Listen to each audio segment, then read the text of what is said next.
भगवान राम से जुड़े सरगुजा के रामगढ़ में मंत्री राजेश अग्रवाल प्राचीन नाट्यशाला में दिखे।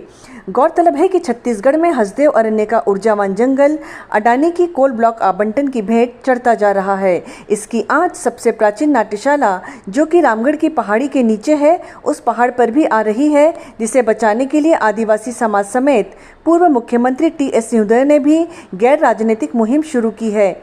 इसी क्रम में सरकार के प्रतिनिधि के तौर पर मंत्री राजेश अग्रवाल, पूर्व मंत्री रेणुका सिंह, शिवरतन शर्मा और महामंत्री अखिलेश सोनी आज इस पौराणिक स्थल पर पहुंचे हैं। अब देखना है कि संस्कृति को बचाने के लिए भाजपा की विष्णु सरकार भगवान राम की अमूल्य धरोहर को बचाने के लिए अडानी पर किस तरह नकेल कस सकती है।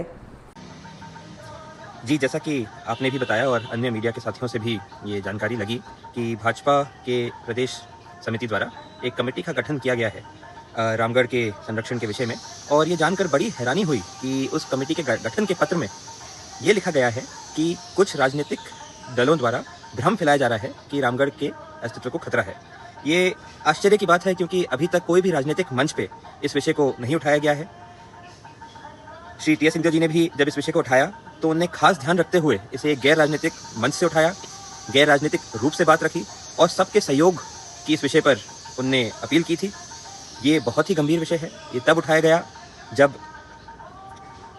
रामगढ़ के संदर्भ में लगातार ये मीडिया में भी खबरें आ रही थी, लोकल लोगों द्वारा भी बताया जा रहा था कि पहाड़ में दरारें आ रही हैं, मंदिर के हिलने की बात आती थी ब्लास्टिंग में, पुजारियों ने भी इस बात की पुष्टि की है।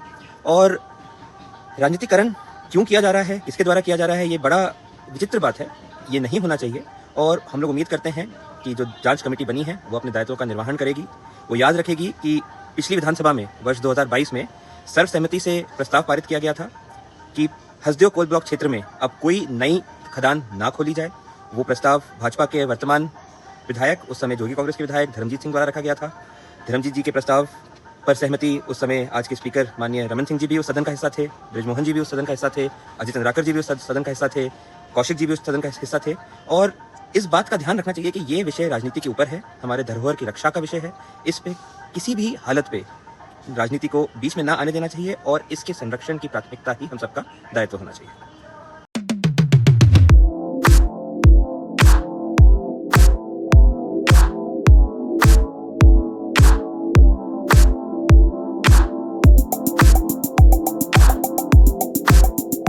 इस कार्यक्रम के प्रायोजक हैं सरगवा द पैलेस रिजॉर्ट अंबिकापुर।